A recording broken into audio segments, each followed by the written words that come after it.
Hi, James Eric here again, and I'm going to talk a little bit about indirect percussion. So, when you have a bigger biface and you want to, or harder flint, and you want to run a little longer flake, it takes a little bit more muscle sometimes. And this technique can help you out, especially if you're younger like yourself or not as strong like me. And so I just have another stick and a copper rod in the end, and I have this little pool noodle that I put on the end here just for cushioning it on me. I have my leather leg pad, and I have my hammer. It's got a little bit of lead in the end, so it's a little bit heavier, but you can use anything. You can use a rock, you can use a big stick, you can use a hammer or a bopper or anything. So, for instance, I kind of have a big stomach, and so I kind of just set it under here like this. And I'm still learning how to do this. I'm not the greatest at this yet. But the idea is that, now let's pick this so we can see it. The idea is that when you get your platform all set up, you hang onto this hard, you put it against your leg, and you just barely set this on here like this.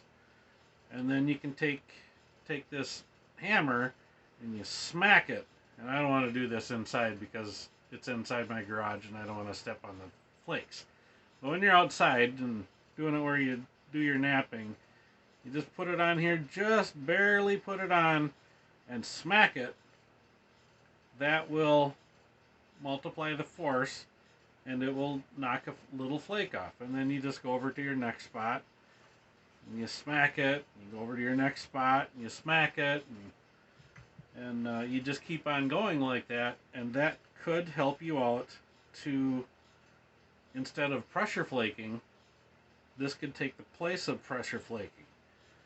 Now, some guys have a 20D copper nail they use, and they shorten it up. They shorten it up so it's maybe only hanging out a quarter of an inch. So not this far out, but just real short.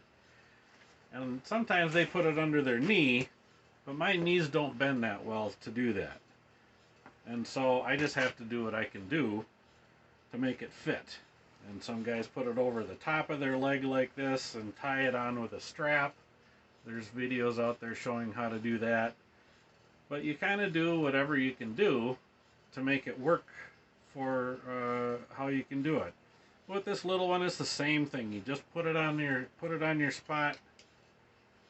You just take it, pop, and then you move it over. You put it on your next spot, and pop, and you pop off flakes. This is just something you need to try. You need to practice with and see what works, because sometimes it'll work and sometimes it won't. And if it doesn't work, then you try something different. And I've tried, like I showed you all my tools, I've tried a lot of different tools, and some work well for me and some don't. So hopefully this will give you a little bit of idea of how to use indirect percussion, and that might help you out being you're younger and not quite as strong as all these other guys doing the videos. So talk to you later. Bye.